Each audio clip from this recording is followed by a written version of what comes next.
I remember I was flying to Kazakhstan one time, and the cheapest flight path there out of Australia was through China, but a double layover flight through China. That's how obnoxiously large that fucking country is, Yeah. right? So I flew into Shanghai or fucking wherever the first destination was. But my flight out of Melbourne, delayed. I land in China and she's like, yeah, you've missed your flight. They're actually taking care of me in Shanghai. They're like, yeah, you've missed your flight.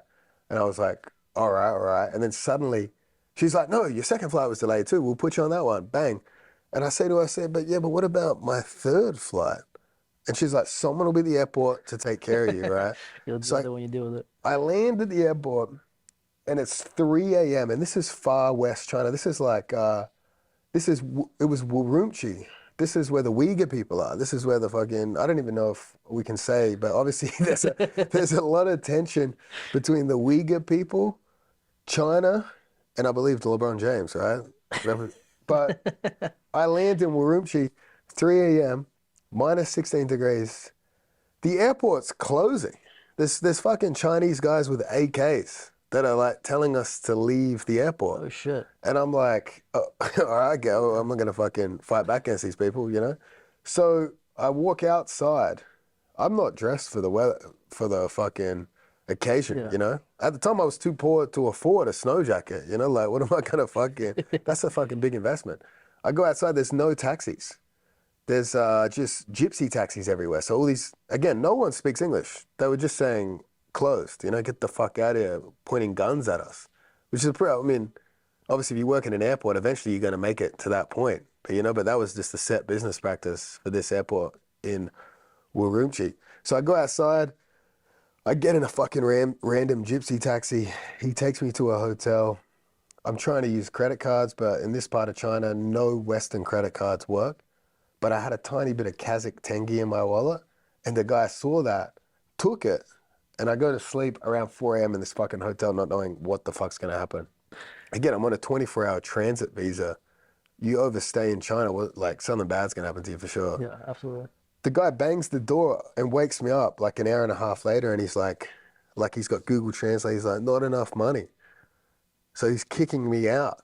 But then he puts it up. He's like, I'm gonna take you to an ATM right now. So we get the only ATM in the whole city that takes American cards. Oh, sorry, at the time it was Australian. I had Australia. Australian card. As we drive through Urumqi, there's all these military checkpoints. Because again, it's like Muslim China, regular China. It's fucking very tense location. And I went through multiple checkpoints where they took me out of the car, they took me into an interrogation room, they looked at my passport and they were like, you have to leave today. And I'm like, cunt, there's not a place on earth I'd rather be than getting the fuck out of here. Like, I'm actively trying to Yeah. leave. You're like holding me up. Eventually, I give the hotel owner money, go back to the hotel, on hold for what felt like 3 days. No one would help me. Eventually, the person on the phone's like, yo, just go back to the airport and look for your airline. So I go back to the airport, eventually find my airline. They don't, like, at the airport, no one speaks English still, but she found my booking and put me on the next flight out of there. And I was like, thank Thank God. God, dude. But then the next time I flew through China, I got interrogated again because they had no record of me leaving within a 24-hour period. Somehow I skipped out and they didn't track it.